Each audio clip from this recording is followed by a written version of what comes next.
You know how much stuff was in the, I mean, they were pretty full every time I went up Yeah, there was quite a few. I think it's utilized during the day. If Yeah. I had to bet, it would be utilized during the day more than on the weekends and after Yeah.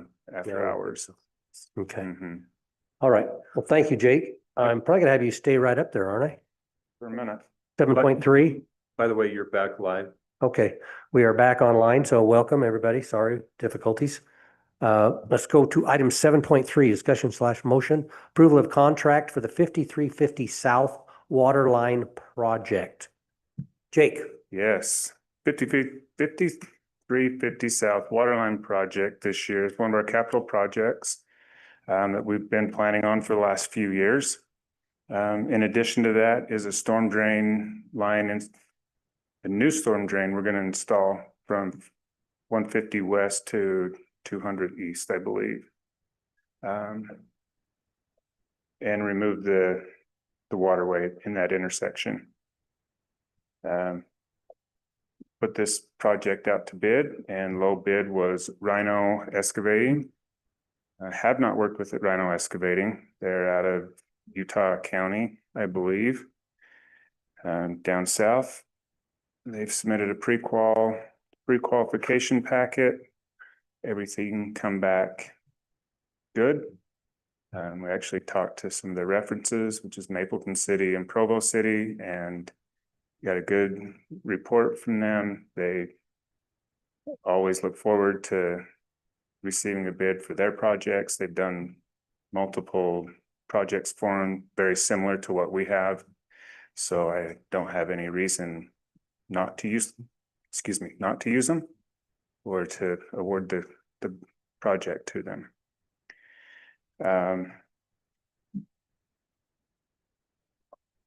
The water portion of the project is all within budget.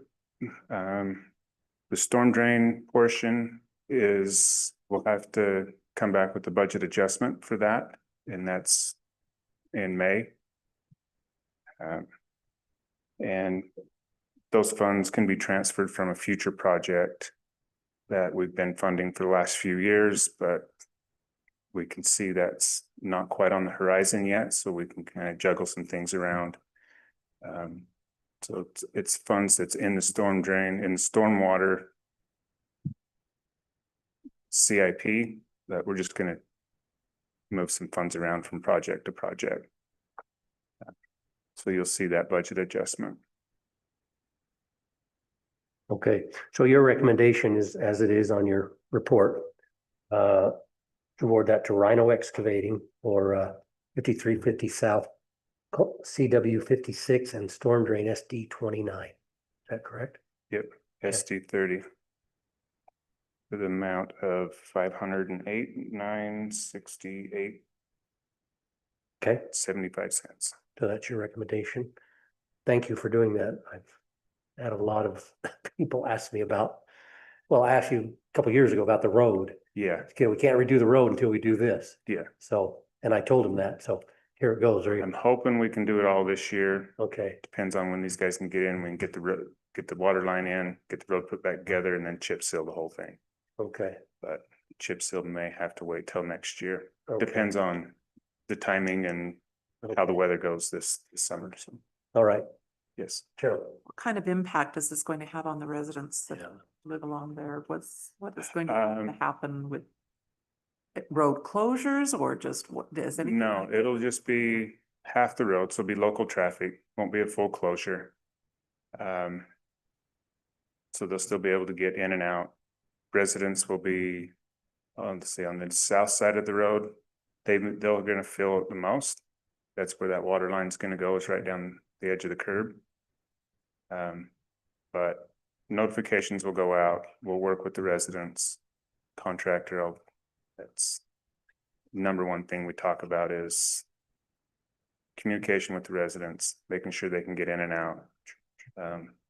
Not a lot of traffic in that area, and we can definitely get people around the neighborhood that way. So, Time frame? I don't know yet. Yeah, we haven't had a pre-con, so I don't know when it's going to start or what their availability is. We put a completion date of September 1st. So. I'm hoping we can get in, and be done by 1st of August. Okay. Good, that's good. This needs to be done, 'cause as I read your thing, I remember seeing that longitude cracking in the pipes, which Yeah. was kind of unusual. Yeah. So, it's worn out. You Yep. got that problem, so, okay. And people will enjoy that. When it comes to resurfacing the road, will they resurface the whole road or just Yeah. half the road? The whole road. The whole road will be perfect. Yeah. That's good. Jill? So the stormwater, the waterways, is that a plan moving forward to take care of the waterways that are north on those intersections as well? Is that in plan or is that just as it comes up, we'll work on those As as well? it comes up, Okay, the reason for this one is on the west side of that intersection where the curb and gutter and the sidewalk and the elevation of the road meet. It's all a little It's- wonky. yeah, it's pretty It's- brutal.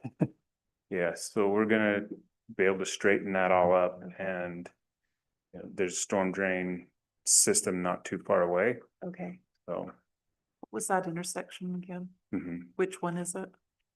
What is Um, the intersection with your? It's by right. 150 west to 200 east, I believe. Okay, intersection. Okay. Yeah. Thank you. Okay. Any other questions, comments? No, I thought those were the same questions I had of Okay, timeframe. okay. Okay, then, no further discussion. I would entertain a motion to, Motion. the recommendation. Motion to approve the contract for the 5350 South Waterline project. second, Okay. Approve the contract to Rhino Excavating. To Rhino Excavating. Okay, you okay with that second? second. Motion is second to approve that. Any further discussion? Something, you want to third it? All in favor, say aye. Any opposed? Okay, thank you. Jake, you gonna stay up there again? Right, motion, resolution 25-03, approval of the municipal wastewater planning program report. Have one of these every year, don't you? Yep, Good. yeah, it's the annual report. Oh, did I say miss 7.4? Oh, I missed We it. skip one? Yeah, I did. You're gonna stay up here for all of these. Wow. Okay, I'm sorry. Let's go back. Discussion, motion, approval to award construction contract for 2025 street maintenance projects. And then we'll run to the wastewater. Yeah. Okay, thank you. So annual street maintenance projects. This year they're gonna contain of some asphalt repairs, slurry seal, seal coats, chip seal and striping in various areas of the city. A little bit of background with our study on the condition of our roads. We're average is a 10 to 12 RSL, which is a remaining service life. We're at 12.74 right now. So we're a little bit above average. And this year with these applications, we'll be able to maintain that 12.74. Right, just right shy of 13. I think we're doing pretty good with our road conditions. Where we're at right now, there was a couple other projects that I was gonna have in this year, but due to construction, one is on 5600 going into our shop off of Adams. That road is ready to be redone, but where we sold that property and they're gonna be working there and hold that. So that's why budget wise, we're a little short this year. It's just kind of a smaller project. But that's not gonna affect anything. Yeah, Southampton rebuild that so they can get to their There you go. public works. We're gonna put a toll booth up there. Charging. So, All right. we put this project out to bid and Staker Parsons was submitted low bid. Very familiar with Staker. They've done a lot of work with us. I've worked with them for many years. I have a lot of confidence in their performance. So, Okay, great. See, some people do some crack seal down the road the other day. Crack Seal was a different company. Okay, We put a 3-year contract out for that. Okay. And as asphalt preservation. Okay, They did that. okay, I thought they're jumping the gun before they get the contract, but no, Yeah, that's a different, no, whole different thing, okay. yeah.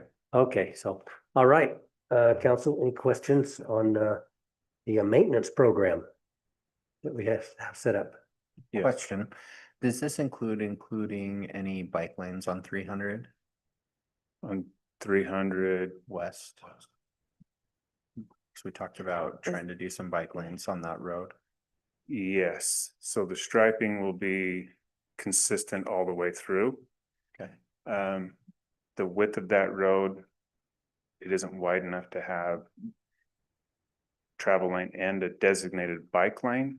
So you can have a shared lane is what it will be, but we'll have that fog line consistently through 300. Where we're missing that block, we'll put that back, so it'll be consistent all the way through. Okay. Any other comments or questions? Would entertain a motion to approve. I move to approve the Starker. What is it, Staker Parsons? Is that how you say it? Staker Parsons contract for the construction for 2025 street maintenance projects. Second. We have a motion, a second. Any other discussion? All in favor, say aye. Aye. Any opposed? Okay. Thank you very much. Now let's go down to wastewater planning program report. Jake? Okay. Every year we submit an annual report to the Department of Water Quality, the Municipal Wastewater Planning Program. I think that information, that report went out in the packet. Mhm. If any of you took a look at it and what it all contains. Basically information about our system, how many miles or feet of pipe we have, our maintenance program, how many employees we have, how many manholes, how often they get cleaned, checked, stuff like that. This report goes back to the Department of Water Quality, and they do an analysis on everybody's and use that information for different things, different programs that come up. They see where needs are, where people are doing good, cities are doing good, where some deficiencies may be, use it for funding opportunities, things like that. So, and just, we have to have it approved by council. Okay, thank you, Jake. Any questions on the report or any of that information, I'd be happy to answer them for you. Okay. Thank you very much. Appreciate it. Any questions on this? We see it every year.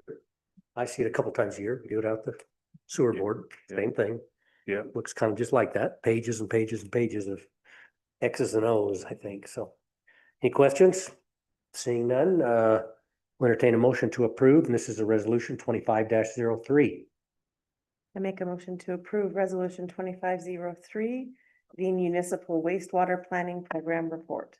Second. Thank you very much for that. Any further discussion? We'll have a roll call vote on that, Amy. Thank you. Yes. Yes. Yes. Yes. Yes. Okay, unanimous. Thank you, Jake. Yeah, that was rough. We'll have Carlos come up here for just a couple. So Carlos, come on up. Looks like 7.6. Approval of state contract for purchase of restroom at Romer Park. Good evening, everyone. Yes, these request is approval for the CXT restroom we have on phase 3 of Romer Park. This project was already approved, is budget. What I'm requesting here is to approval for buy through the state contract, because this way we don't have to pay the contractor's fee. If we go for a formal bidding, a contractor is gonna put their fee over and buy it from the same company that we're trying to resuming the information. So the CXT restroom, we got the pricing as 105, $105,036.50 plus around 5,000 for the final connections. that we have to contract.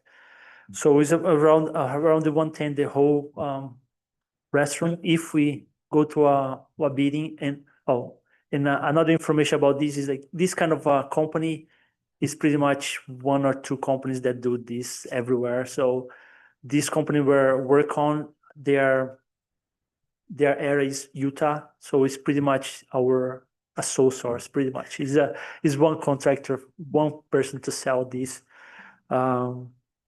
So the approval of the request, approval of the CXT restroom purchase would go through a state contract, or if you deny, the council denied, we just go to the bidding process and we'll pay the contractor's fee for the restroom. Okay. Thank you, Carlos. Sounds to me like we've had very good experience with state bids or state contracts, state prices, so probably ought to keep with that. I agree 100%. So any questions for Carlos on this request?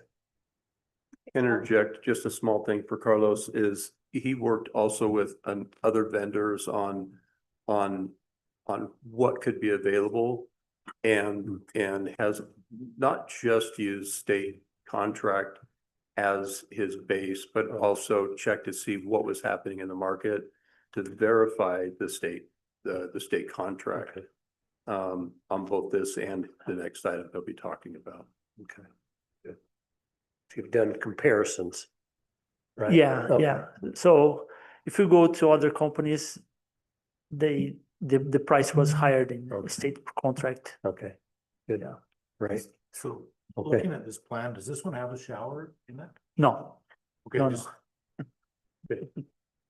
no shower. It's just Yeah, there's it's just a toilet and kind of sink. confusing wording on there, wasn't there?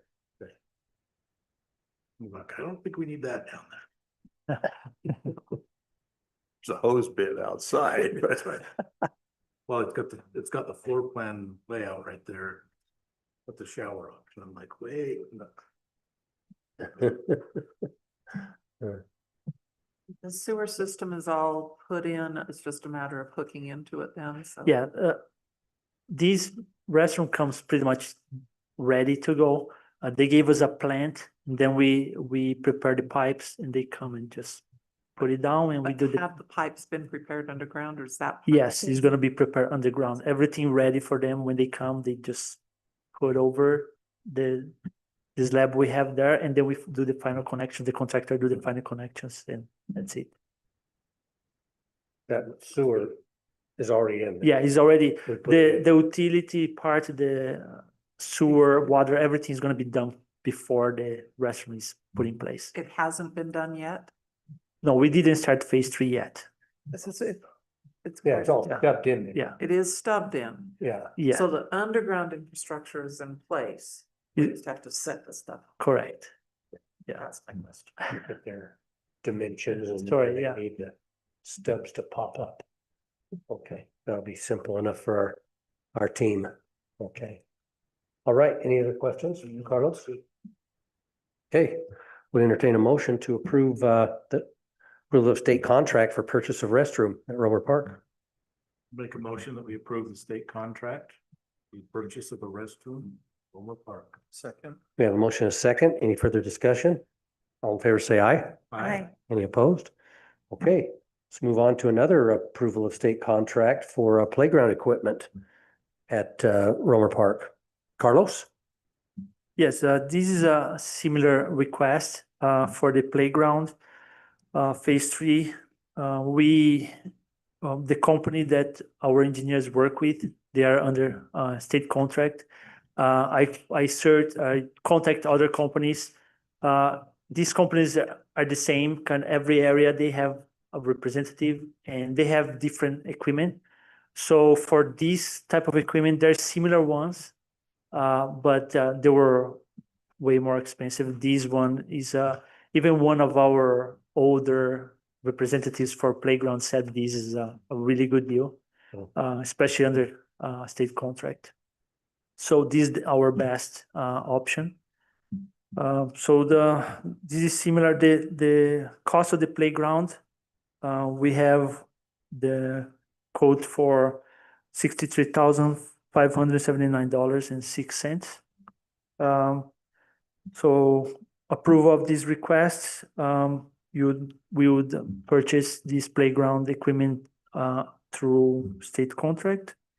Denying the request, we would acquire the playground equipment through a bidding process and pay the contract fee over the equipment. Okay, thank you, Carlos. Well, what do we think that we want down there? Question, Cheryl? is there any part, remind me of, is there any part of this that was covered through grants? This second playground part?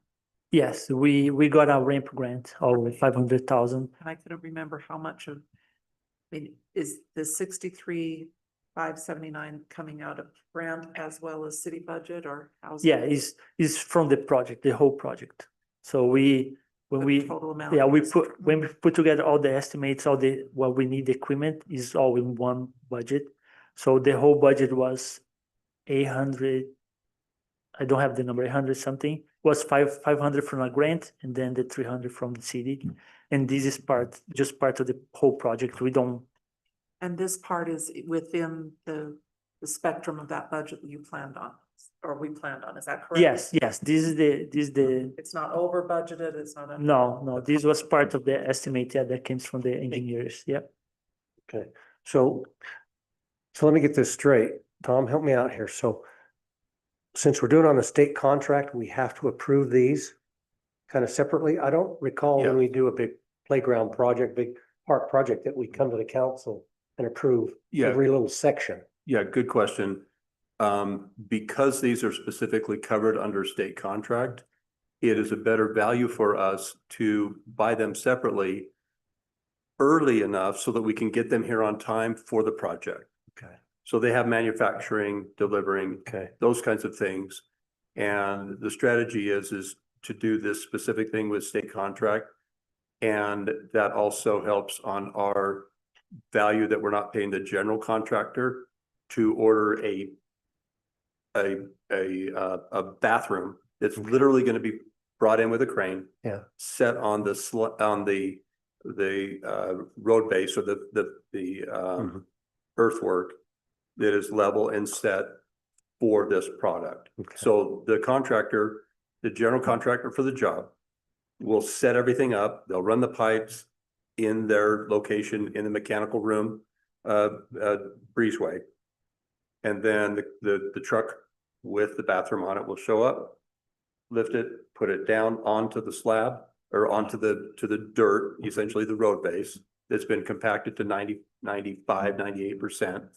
And then that product we've already bought and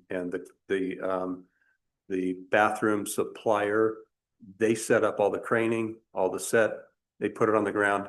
There's actually no forming of a footing or foundation for it. It comes heavy enough that the total of that unit will just stay in place. Okay, so then on the playground equipment, same thing. We Playground purchase equipment. playground equipment.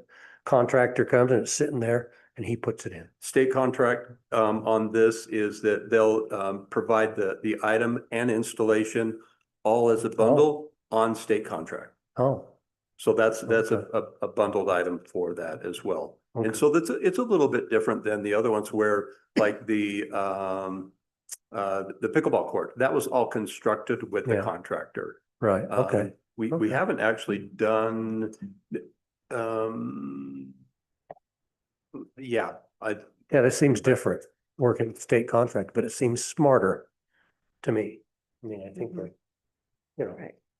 sounds like Carlos is a I don't little more remember. organized, Yeah. that he's looking at state contracts and saying, hey, we can save some. money. right. Great. That sounds like the great way to do it. All right, any more questions on the playground equipment? I entertain a motion to approve the request, purchase playground equipment for Romer Park Pickleball Plaza Phase 3 through a state contract. I'll make a motion to approve the state contract for the purchase of playground equipment at Romer Park. Second. We have a motion, a second. Any other discussion? All in favor, say aye. Any opposed? Okay. Carlos, are you staying up here again? Discussion motion, rebranding of Washington Terrace football team. Yes. It's all you. Okay. So we've been Washington Terrace Titans for many, many years. And we always being approached by the high school, not only us, but other association from our football league to be more in line with the high school. And after many discussions, many meetings, and then we had a discussion with the mayor, with city manager, and to align with the identity of the high school, which is gonna be beneficial for our students that goes to Bonneville and also the young athletes that participate in our programs. We are proposing to rebrand our program to Washington Lakers. This really, on the financial part, it doesn't change anything. We don't have anything really that we have to change the equipment or branding or anything. It's more to restart the program this year as Lakers. And then these are changing is gonna be beneficial for our program too, because in the high school, what they couldn't do before, we were a separate program. So we were Titans, we were not Lakers. They couldn't do anything for us or with us. Now being Lakers, and these kids from our program, once they go up to the grades, they want to play in Bonneville. So they're gonna be aligned to their program as well. So they can be give more support, like clinics and coach meeting, all this kind of stuff. Okay. So the approval of these requests, rebrand the football program from Washington Terrace to Washington Terrace Lakers.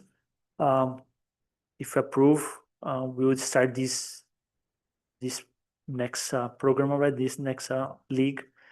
Denying would remain Washington Terrace Titans. And one more thing, besides the meetings with us, administration and high school, we have feedback from the community and the football community, which is they're really connected to this program, and they're all in favor of this change. Actually, some requests came from them in the past, but we discussed and we decided wasn't the time. But I believe the time to change is now, and it would be beneficial for everybody in the community. I agree. I like it. I like it. I have one maybe suggestion. Our scoreboard down there has a big T on it, doesn't it? For Yeah. Titans. There's the T, yeah. Can we repaint? Yeah, well, Have you thought about that? I'll think about, yeah. Okay, think so we it may paint that, cost yeah. us a little bit. Maybe, we'll see. Just Maybe put- they, Just put a W in front of it. Carlos is up there with a big ladder. Jake will be holding the ladder.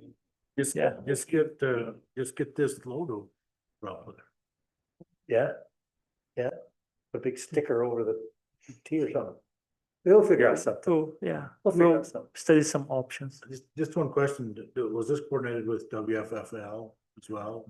Were they Yes. involved in this? No, I just have to communicate with them because Okay. we have to change it on their website and change the name so they can communicate that we are the, We won't- What- we won't run the into- Lakers. Don't run into a roadblock. We haven't. no, I contact them and Okay. they're okay with the change. Yeah, Okay. they, So that, yeah, they're okay with the change. In Bonneville, I been talking to them Yeah, and you talk about, yeah. forever. They talk about even the rebranding, not to, copy their brand, and they send a letter that they're okay with the change too. They're very supportive. Just. Okay. On to the vote. All right. Carlos, you've done a lot of work with this. This football No, thing, this looks great. this football thing is pretty serious business, and it is. Look what we did last year. I mean, we had a mini bowl champion right here in our midst, so it's a big deal. And so I think this is a great change. So council, if you're willing, I would entertain a motion to approve the rebranding. I move to rebrand the Washington Terrace football team to the Washington Terrace Lakers. I will second that. We have a motion, a second. Is there any further discussion? Seeing none, all in favor say aye. Any opposed? All right, Go Lakers. go Lakers. Thank you. Carlos, thank you. Take everyone. Appreciate all your hard work on that. Get that done. Get ready for football already. Baseball's almost over, isn't it?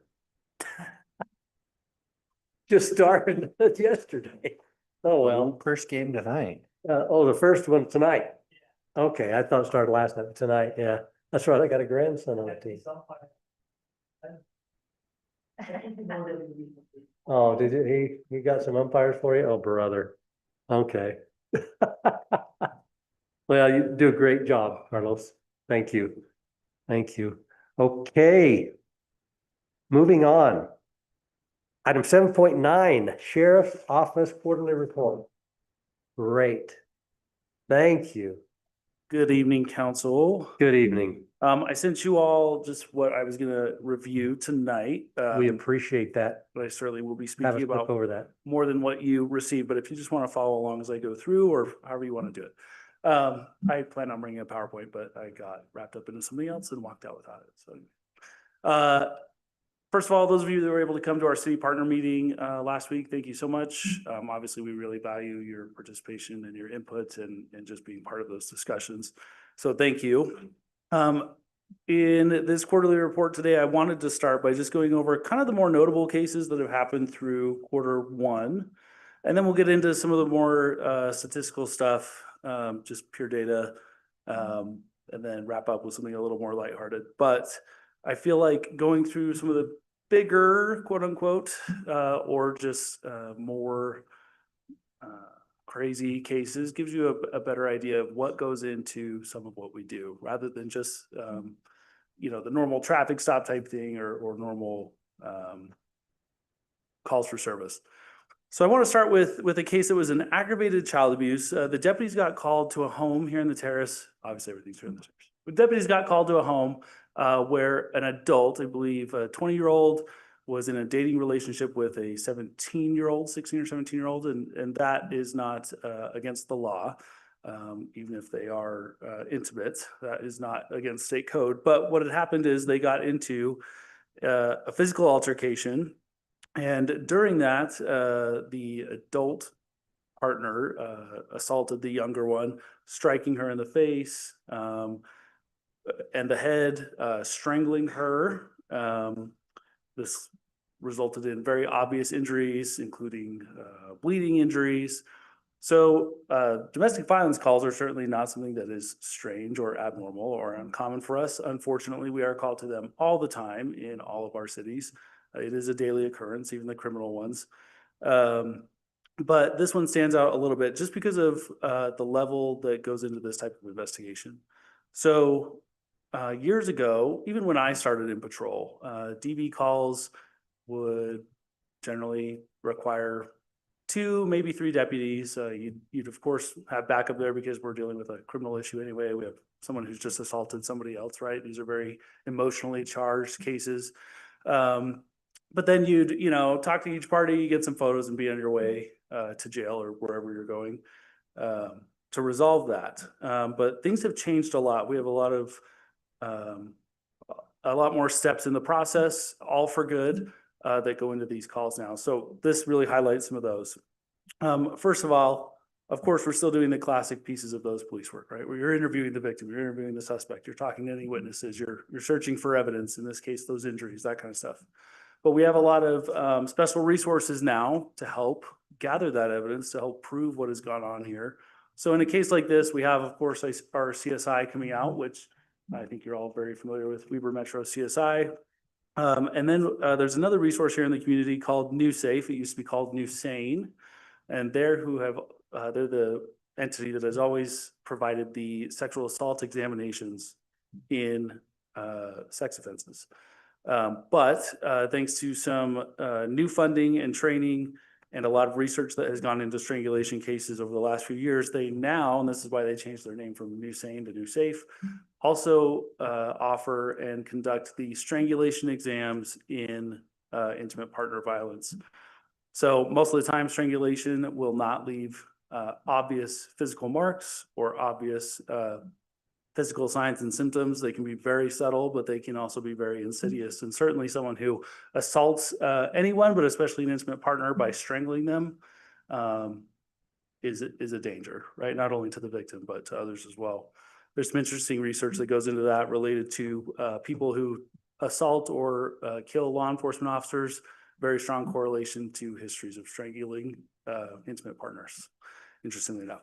Anyway, so in a case like this, I already mentioned CSI, but NewSafe also was another resource that we used here for that strangulation exam, again, to find that evidence using special photography, special lighting, to gather that and ultimately have enough evidence to arrest and book the suspect into jail for lots of charges, including that aggravated child abuse in this case, because the victim was under 18, and then some drug charges.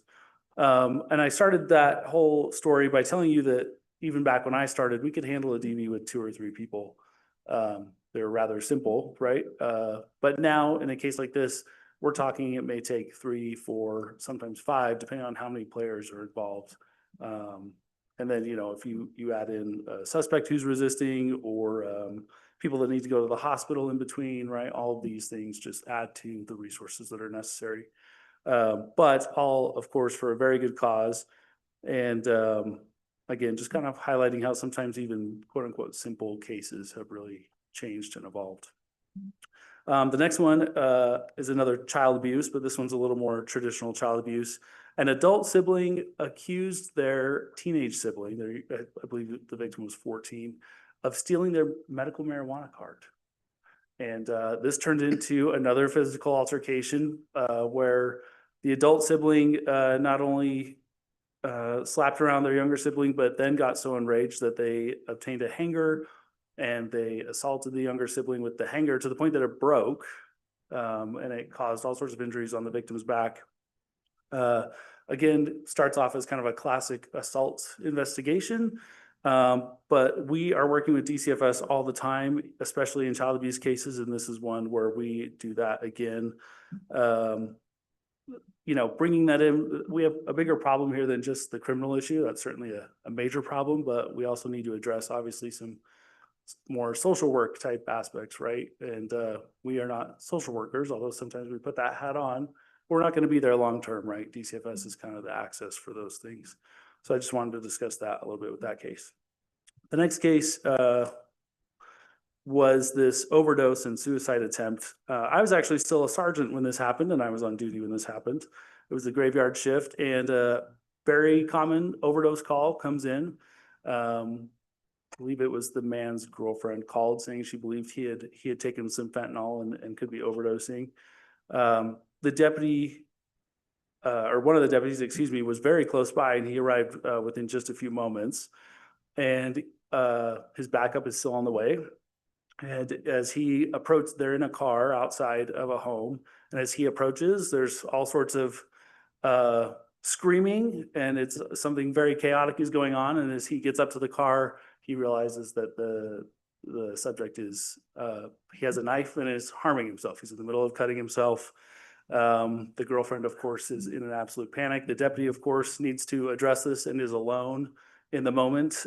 Backup is certainly on the way, but thankfully, he was able to get the knife from the subject safely. The subject started overdosing sort of simultaneously, and then, you know, was no longer harming himself. But the deputy was able to quickly retrieve the knife, administer Narcan, undoubtedly making a huge impact in this guy's treatment, and then control this bleeding. So this case, I threw in here to highlight just that, the chaos of what the deputies encounter pretty regularly. And certainly that's our business, that's our job. But this is a great recent example of that. And absolute kudos to the deputy for his quick thinking and quick actions in that. I don't know if you all have met Deputy McAfee. He drives around with a stuffed unicorn in the passenger seat of his patrol truck. You may have seen that. Lots of kids seem to notice it, but anyway. This next one, this sex offender violation, I highlight this one especially because of the amazing proactive work that went into this. So it starts with a simple traffic stop for a very common violation. A guy's riding his bike and at night and he doesn't have a light or a headlamp, which is required by state code. During the traffic stop, the deputy finds out that this guy is a registered sex offender from California who has in fact been living in Utah for at least 8 months. He's never obtained a Utah ID. He has not updated his local address with the sex offender registry, which he is required to do within 72 hours. It's a third-degree felony not to. That is something that is made abundantly clear to sex offenders when they are put on the registry. They have to update several other things if they change it within that 72-hour window. But he had been living here in the Terrace for quite some time, like I said, here in Utah for 8 months. Never updating the registry, so he was arrested and booked into jail for those sex offender violations. Obviously, I think we'd all find it rather disturbing when a registered sex offender is actively choosing not to let the registry know where he is, right? Again, I just wanted to highlight that because of one, the amazing proactive work that went into that. And then just this also highlights that concept of how very simple infractions or the investigation of those can lead to serious criminal charges. We're not necessarily, no one's losing their mind over people riding around without headlights or headlamps. Certainly their safety is in danger. This is why it's in the law to begin with. We don't want them getting run over in the middle of the night because no one can see them. But again, simple stop that leads to a sex offender who should be in jail ending up there. The next one, just aggravated assault, domestic violence case.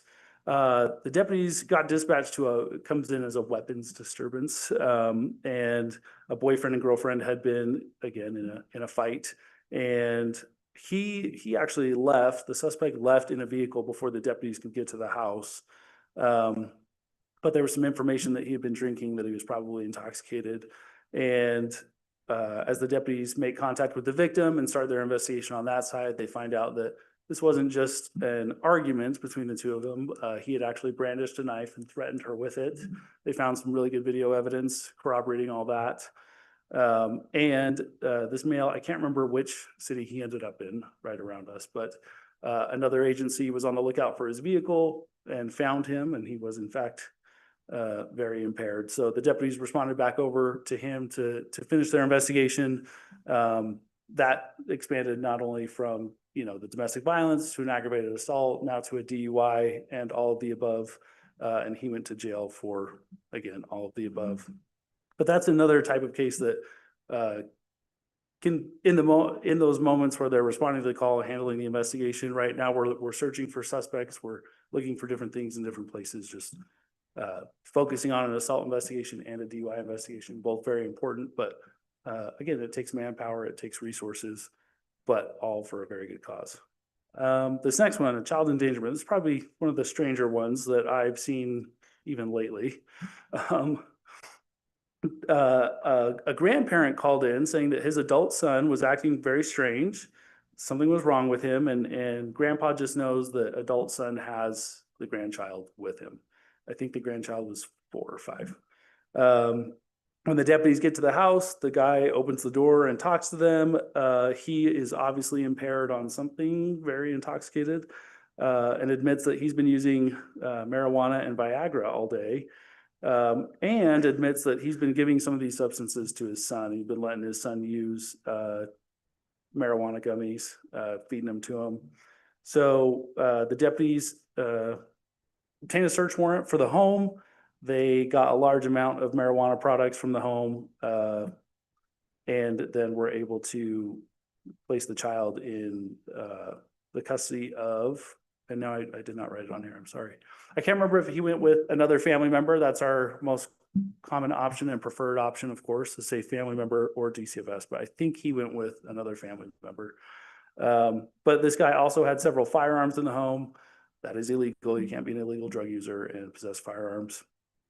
You certainly can't be giving your child drugs or leaving these things where the child could obtain access. Those are all felony offenses. So he went to jail for all the above. In a case like that, I talk about obtaining a search warrant, searching the house, again, getting DCFS involved, those sorts of things. Again, just time consuming so that the deputies can be thorough and do everything that they need to do in that investigation. But they absolutely did it. They nailed it and took care of this problem as it needed to be taken care of. Does anyone have any questions about those particular cases before I just move on, or how any of that works? Anything like that? Okay. On that light note. Yeah, I know. Yeah, I guess it's not light for everyone else.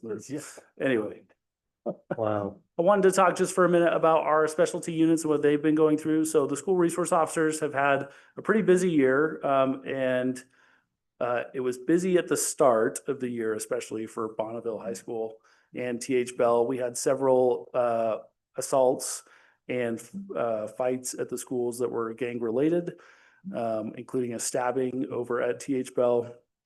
So the deputies have been working a lot with the gang unit, the Ogden Metro Gang Task Force, to address those issues, to collaborate not only on some training and updates about what's going on with the gangs in the area, but then also to make sure we are identifying, possible gang members in the schools and getting them we call it field interviews anyway. But again, just to identify them so we know what's going on and who's affiliated and who's not. So that has been a big thing for them this school year.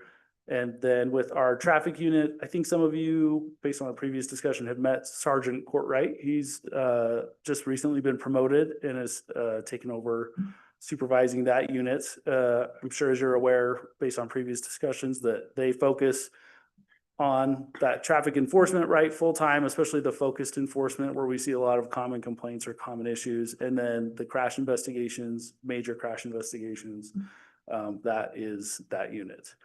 They've been moving towards trying to kind of pick a theme of every month, so they did move over March for people who are not moving over when there's an emergency vehicle on the side of the road, a tow truck, broken down vehicle, all those sorts of things. So I think they're on distracted driving for April. It doesn't rhyme or sound fun, but they were focusing a lot on cell phones, texting, and not very heavy.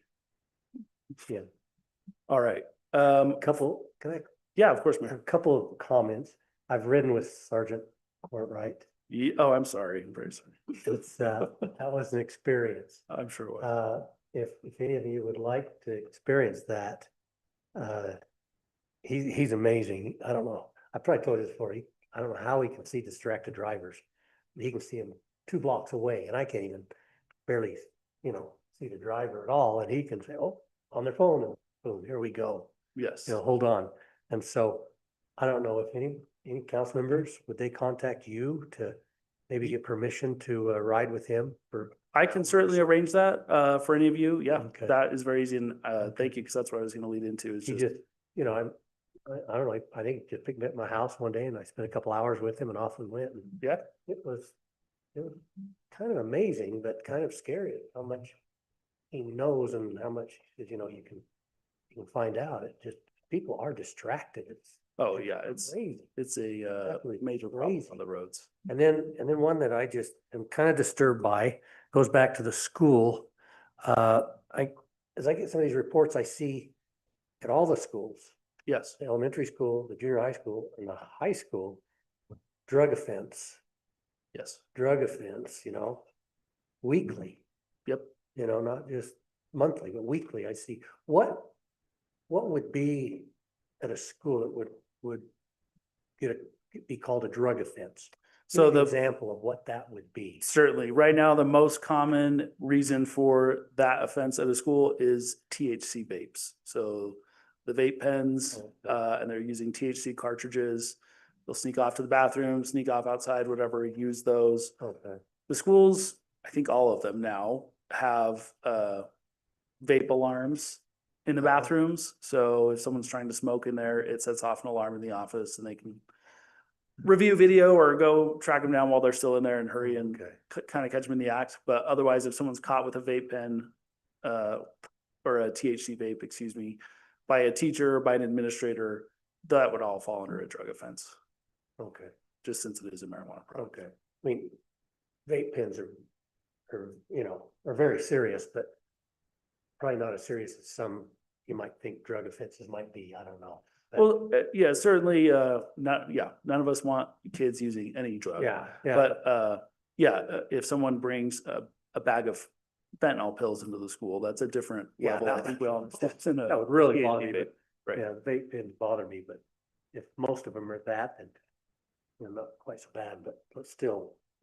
Yeah. Get them out of here. Yeah, that's No. the most common reason for Okay, those drug offenses in the schools themselves. Okay. If you see tobacco problems, that's usually gonna be your actual nicotine products, right? Whereas the drug offense is most likely okay, the THC. okay. All right, great, thank you. You bet. Real quick, yes, if anyone's interested in a ride along, we can do day shift, night shift, a couple hours, several hours. If you want to ride with the traffic guys, if you want to ride with, one of the canines, if you want to ride with whoever, certainly we can arrange that. So Yeah. Kind of please fun. just reach out. We play guess their speed coming down the road, and that guy's amazing.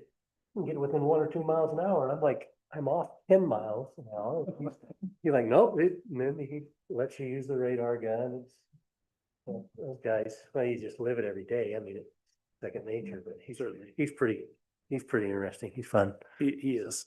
He is I need to do it again. It's been a couple of years, I think, since I've Yeah. been with him, so. It's time. From there, just wanted to get into some of the more numbers stuff. So I pulled these from the CompStat program for this, and I next time may switch to just pulling the data straight out of Spillman. We'll see. But anyway, this time, and I think this is what council is used to seeing. I believe this is how Lieutenant Cowley and Lieutenant Ryan were pulling those numbers. So in these major categories of offenses, which we're going to zoom into each group here, the numbers between community-oriented policing and Group A are pretty steady together. Group B, there's a noticeable decrease, and we'll go through the specific offenses here momentarily. And then those quality of life, public order offenses, a noticeable decrease there. And, oh, I'm so sorry. The blue bar is Q1 of 2024. The yellow bar is Q1 of 2025. Zooming in a little more on the Group A offenses, I believe is the next one. On the Group A offenses, the assault's pretty steady. Like I said, we respond to assault calls, especially the domestic violence calls, very commonly. The drug offenses, there was an increase this year in Q1, and then our larcenies or our thefts are down very noticeably. I mean, almost 50%. The robberies staying at the same level, no homicides there. Actually, funny story, when I first pulled this, one homicide did tick on that. And I thought, well, that's strange. I think I would know about a homicide going on in Washington Terrace. Someone had just plugged something into the computer wrong. So luckily, that's all it was. Going to those Group B offenses, the things from property damage, DUI, forgeries, frauds, sex offenses, runaways. Huge decrease, or not huge, but about half of 50% decrease in the criminal mischief. That's also just property damage in layman's terms. We had the same number of DUIs between the 2 years in Q1, and then an uptick in frauds and an uptick in those sex offenses. Overall, again, the Group B offenses were down. I would just say frauds overall, we have just seen a trending increase in those anyway, between the proliferation of online scams, cryptocurrency, Bitcoin stuff, scams among the elderly, right, are extremely common and would account for those. And then the sex offenses, we've had an uptick between the 2 years. Again, overall, the Group B offenses were down. And then the quality of life and public order stuff. So this covers this covers the DV cases specifically. The public peace offenses, so things like your intox, your disorderly conduct type stuff, and then the traffic cases. DV is pretty steady. The public peace cases, a slight decrease, but pretty steady. And then on the traffic offenses, which if you then go to the next chart, zooms in on the specific traffic stuff, you'll just see that the citation categories are down from 2024 in every category, including even warning citations. The juvenile citations that are on there and the other misdemeanors, those are going to be for misdemeanors that aren't just traffic offenses. So kids that we're citing into the juvenile court, and then the misdemeanor citations for things like misdemeanor theft, misdemeanor property damage, those sorts of things. So don't necessarily look at those when you're considering the traffic stuff. But like I said, those numbers are all lower than last year as well. Any questions on that aspect? Okay. And then last, like I said, I just wanted to make it a little lighthearted and show you guys the faces of our newest deputies who have completed their field training. So we had Deputy Cuevas, Deputy Court, Deputy Havronic, Deputy Burke, and Deputy Hill. They've all completed field training and are on their own since the start of Q1 or at the start of Q1. So you will be seeing their faces if you have not already. Good. All right. Good. Any questions? Great, good information. All right. Thank you. Okay. Thank you very much. Appreciate the work you and your team do. Yeah. Thank you. Appreciate that. Do a great job. It's We not appreciate the easy. support, as always. Can't be easy. I Mm-mm. don't think we have any idea. No. All right. Let's move on. Item 710. Motion resolution 25-04, resolution adopting changes, policy and procedures manual regarding employee tuition assistance program. We talked about this a little bit at a previous meeting, but it looks like we've kind of got it all dialed in, hopefully. See what we got. Tom or Amy?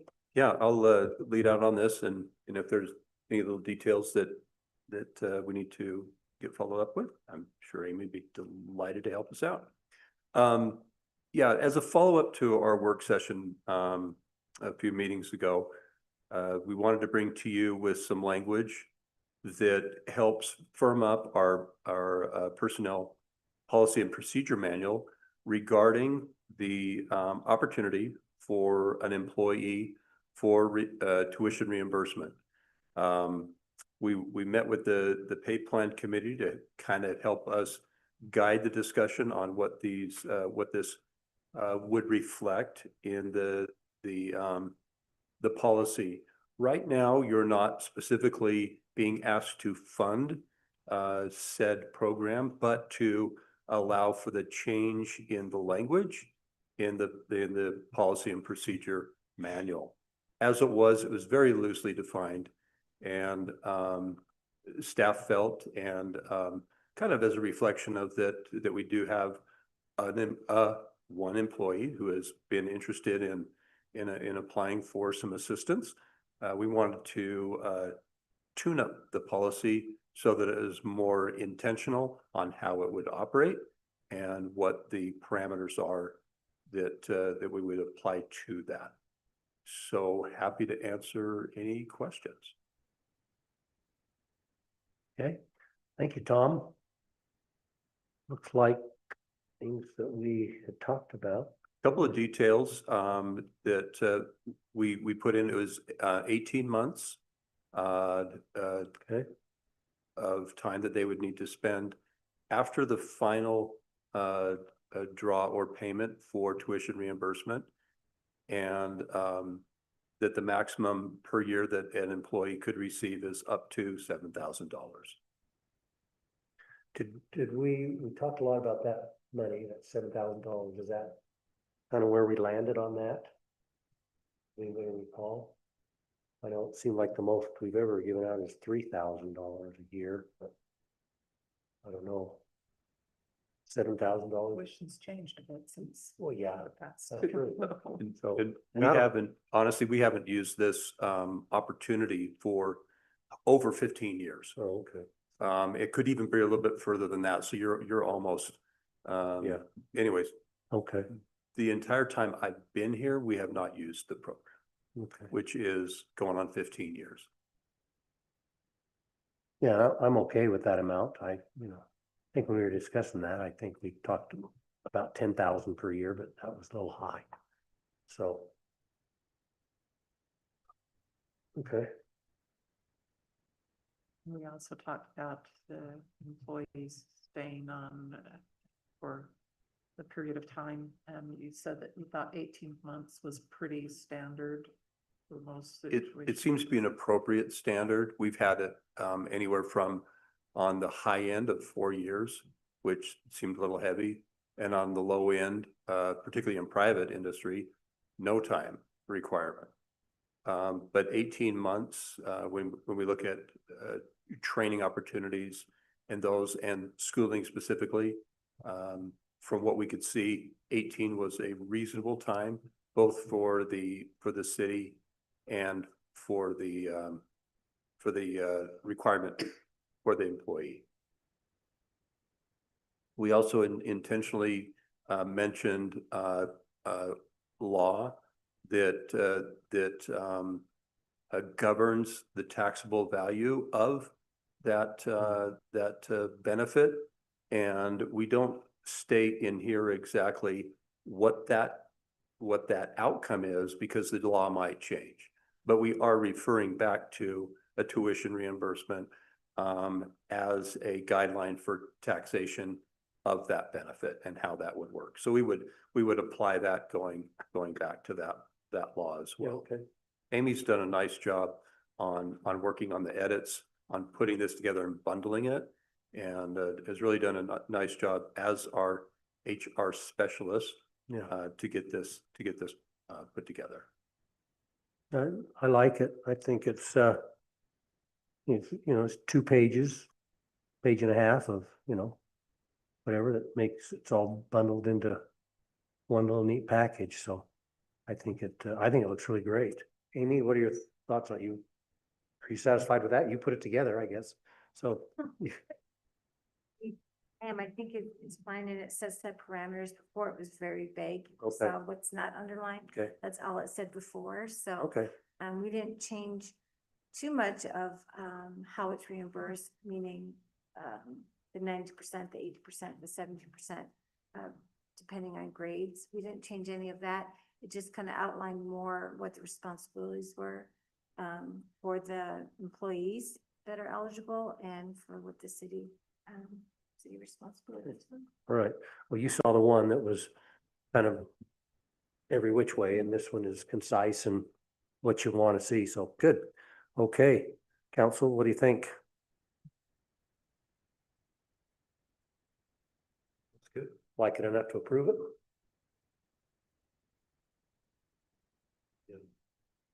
Okay. Entertain a motion then to approve. I would make a motion that we change resolution 25-04 or add 2504, adopting changes to the policy and procedures manual, specifically regarding employee tuition assistance. I would second that with the hurrah for education. Okay. Great. We have a motion and a second. Any discussions? This is a roll call vote. No discussions? Okay, Amy, roll call. Yes. Yes. Yes. Yes. Yes. Okay, great. Thank you very much. Okay, put that in there, Amy. You got her. Council communication with staff. Thank you. Council, Jill, start with you. Anything for us? I do have a few things.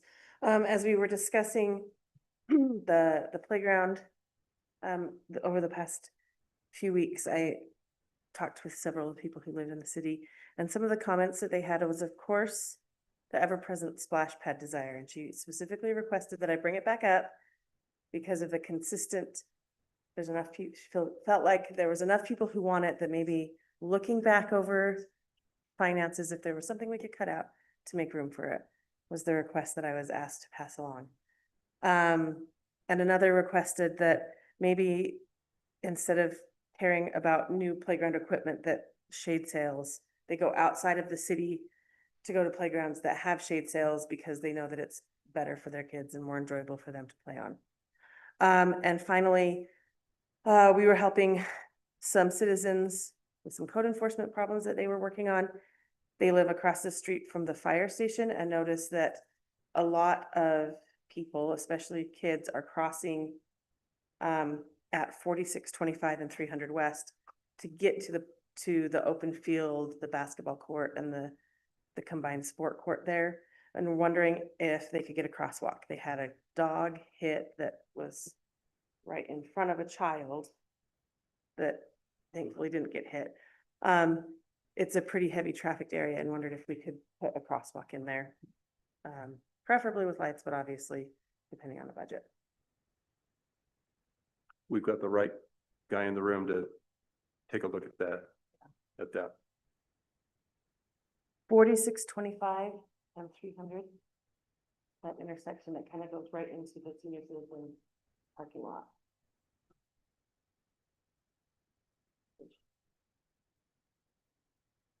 Would you suggest that they generally are coming from south to north, therefore not being able to cross at the intersection? Well, I think The what lit there's intersection. such a big gap between crosswalks that they're coming from the neighborhoods Okay. that are in between them and don't want to walk north or south to cross. There's a several block gap on the busy road. Thank you. That is all. Okay, thanks, Joe. Lee? I'm good. Sharon? Nothing. Okay. Jeff? No, nothing more today. Wow. Michael? I was also asked about the shade cells as well, and to say thank you to Jake and his team for working on the potholes. Potholes, good job. That's all I've got. There's not too many in the city, but when they pop up, there's not too many in the city, but when they pop up, they get serious quick, don't they? Okay, great. Okay, thank you. I've got one thing. I've got one invitation from the Communities That Care and a program they've been doing, a Wonder Book program, making sure that every single family in the elementary schools in our cone have a copy of the Wonder Book. Is that what it's called? Wonder Book? I think it's a book called Wonder. A book called Wonder? I don't know. There's Wonder.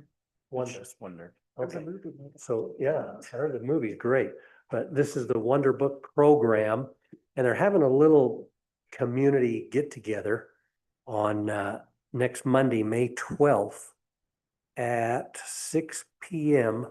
over at Friendship Park, that's City Hall Park, right over in South Ogden, right?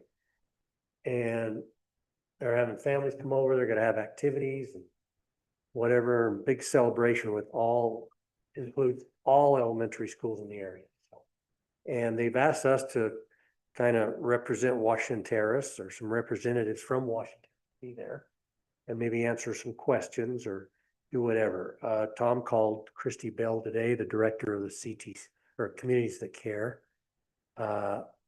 And I don't know, Tom knows what she kind of wants. And so I told Christy that I would be there, so I'm just inviting, if any of you would like to come over to that, I would like to have you over there and help, present things from our city or to our city or questions about our city and kind of participate in that. Again, that's next Monday at 6 p.m. at Friendship Park.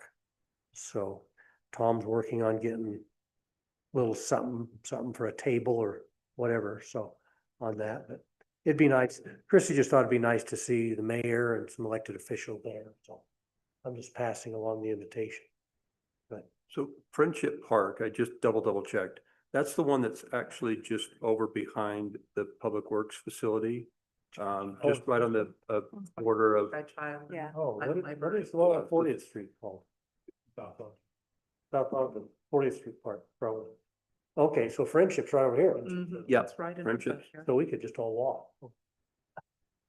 Another commitment Monday. no, they'll be meeting in the Bowery over there.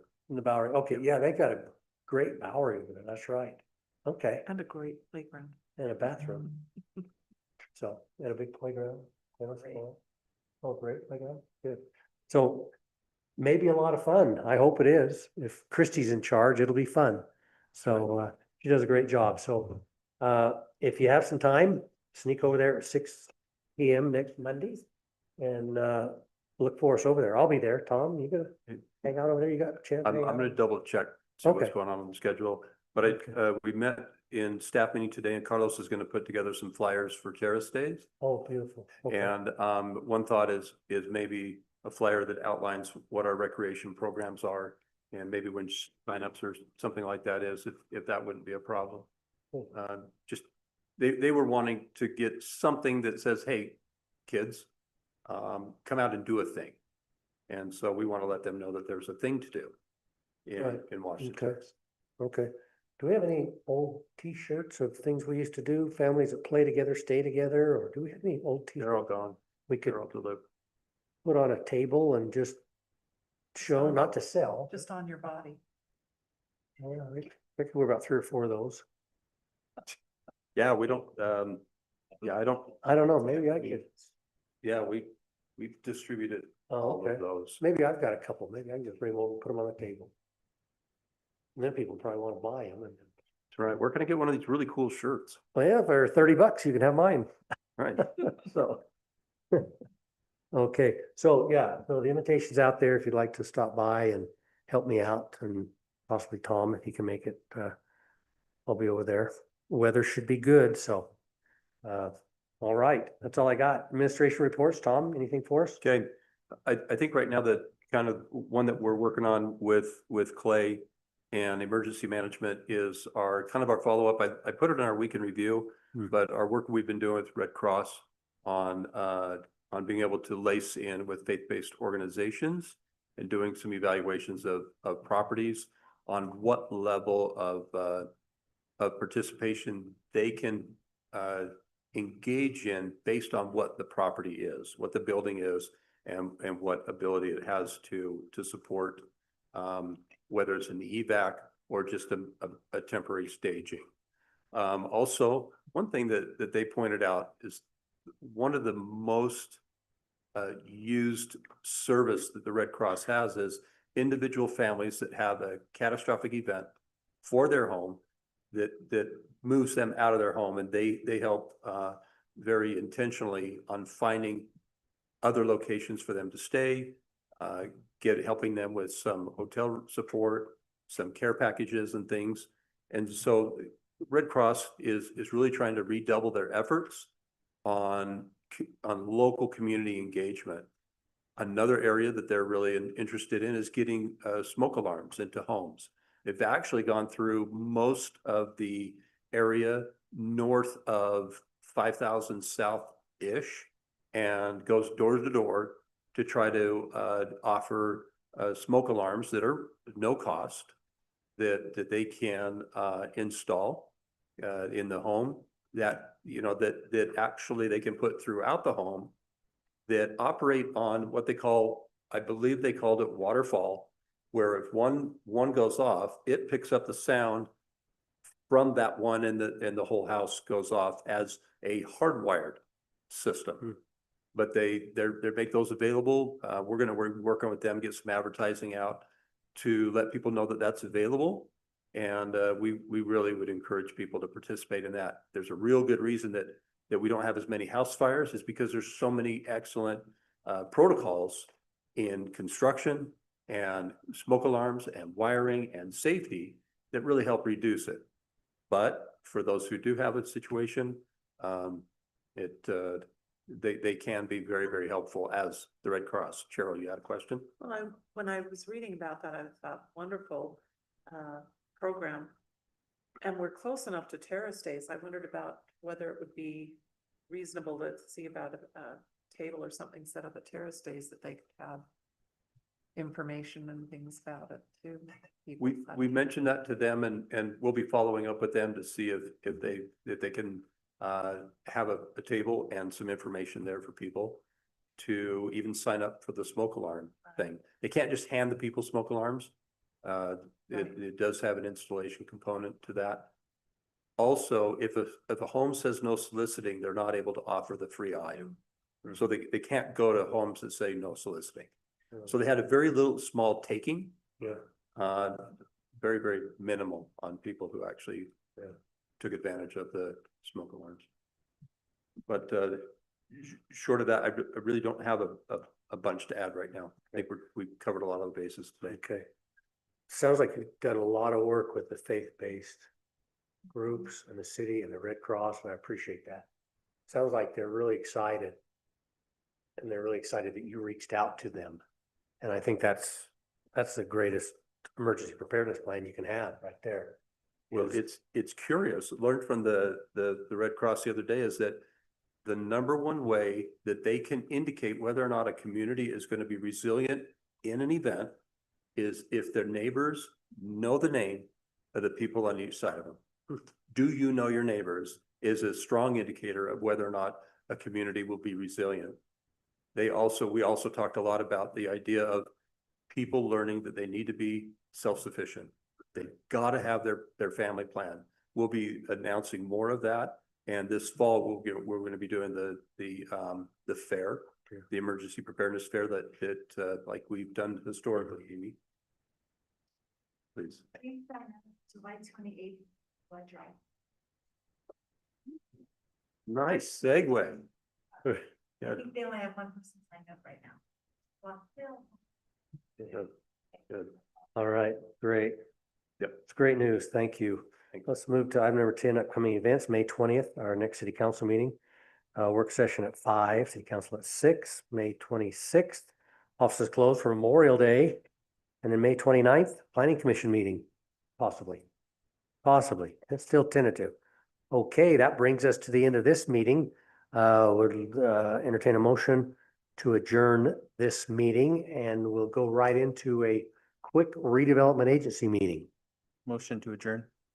Second. We have a motion and a second to adjourn the city council meeting. All those in favor say aye. Aye. Any opposed? Thank you. We'll now open our redevelopment agency meeting, or RDA meeting. It's Tuesday, May 6th, 2025. Item number 1 on our agenda tonight is a roll call. Amy? Here? Here. Here. Here. Vice Chair Webb. Here. Board Member Tom. Here. Okay, thank you. We have all of our board members here tonight. Appreciate your attendance. We just like to welcome everybody who's still with us this evening. Thank you for being with us.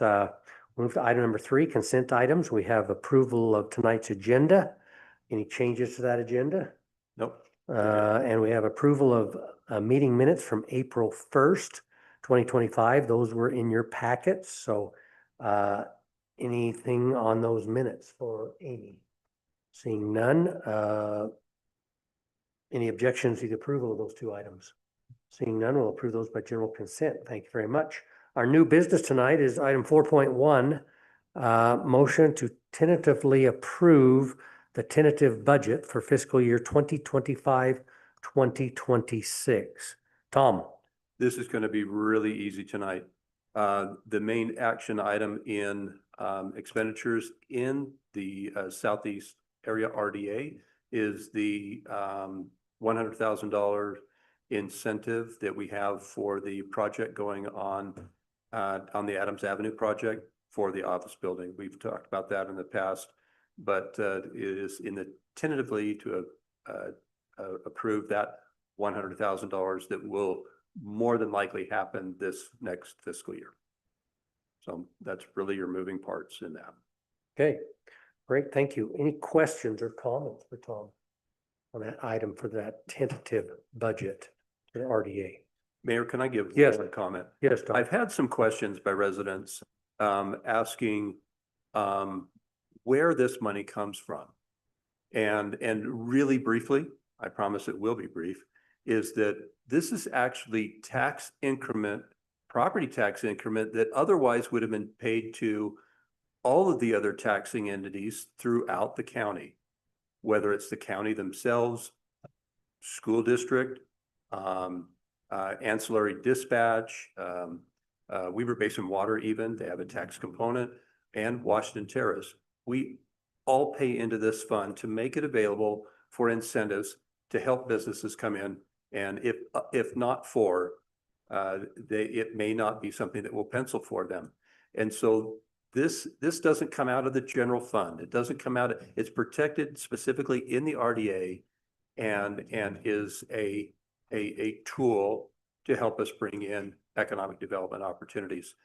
also reached out, in that note, also reached out to some property owners that are in the southeast area to let them know that there are funds, that we have an RDA, and we'd love to work with them to help them develop properties that otherwise right now are just vacant. So that's kind of a little nudge on what that's about. Historically, we had an extension of that RDA that is now expiring. The city obligates $100,000 a year that otherwise would just go to the general fund, along with all of the other taxing entities. That is going away. We talked about that briefly in the budget meeting earlier today. That 100,000 now, because it's not going into an RDA, comes into and back into the general fund, and is that piece of like a little blessing to our general fund that helps us move forward in sustaining the operations of the city. So the timing on that is very nice. That RDA will not be extended. It was extended right after I started working here. But now that has grown, that door is now closed, and we'll not be renewing that. But those funds that are allocated for incentives and operations in the RDA are put into the capital fund for that work, and will be available later on at the time that we need those for incentive programs. So if someone's got a cool project that they want to do in the RDA, and that property is part of that, come on in. We'll have a nice chat. Okay, back to tentatively approve the tentative budget. That's it. Okay, Staff would love your support of tentatively approving the tentative budget. okay, I'll throw that out there. Do you approve, council, or I mean, board members? I move to tentatively approve the tentative budget for fiscal year 2025-26 for the RDA. Second. We have a motion and a second. Any discussion? All in favor, say aye. Aye. Any opposed? It is unanimous. Thank you very much. I would at this time like to entertain a motion to adjourn our RDA meeting. To adjourn. Second. Have a motion and a second. All in favor? Jill. Jill got it. All in favor, say aye. Aye. Any opposed? Thank you very much.